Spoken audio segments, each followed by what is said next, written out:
When I was 4, I was scared of wolves.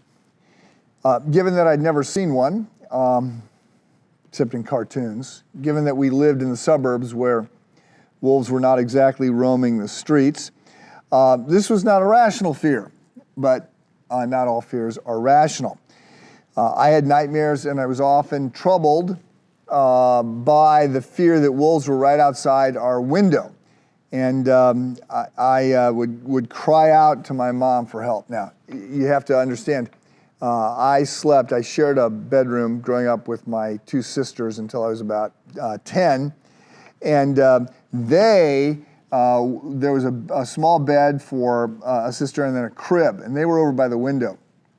And it occurred to me that the wolf would probably go for them as opposed to me. I had very mixed emotions about that. It would give me more time to get away, but generally I was just scared of the wolf. And my mom would come in and would assure me that there were no wolves around and no wolf was going to kidnap me like it happened in the cartoon. I still had to decide who I was going to believe, my mom or my fears. And my fears are different, but there is a sense in which we still have to decide who we're going to trust, our emotions or the Lord. So the first chapters of Joshua are very action-packed, and I've pointed out that there's an ongoing back and forth. The people came to the east side of the Jordan. They had to figure out if they were going to step into the flood-ravaged river or not. Were they going to trust God this time, or like 40 years ago, were they not going to trust God and then be, wandering around the desert for another 40 years?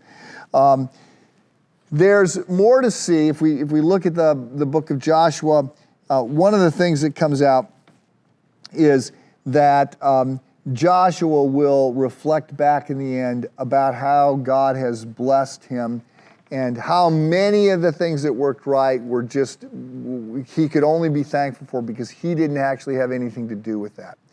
And I think that should be true. We should be very thankful. I have many, many, many undeserved blessings in my life. I didn't choose to be born in the United States as opposed to North Korea. There's all kinds of things I can take no credit for.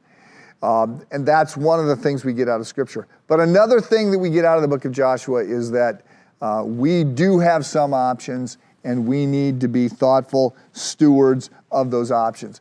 I want to say again, I'm not sure what perhaps is your Jordan River, what is holding you back, whether it is a lack of courage, whether it's a lack of faith, whether it's a lack of clarity.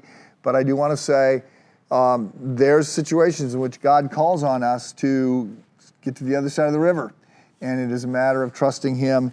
And so I want to encourage you to prayerfully be setting that before the Lord and getting to the other side of the Jordan. Have a good day.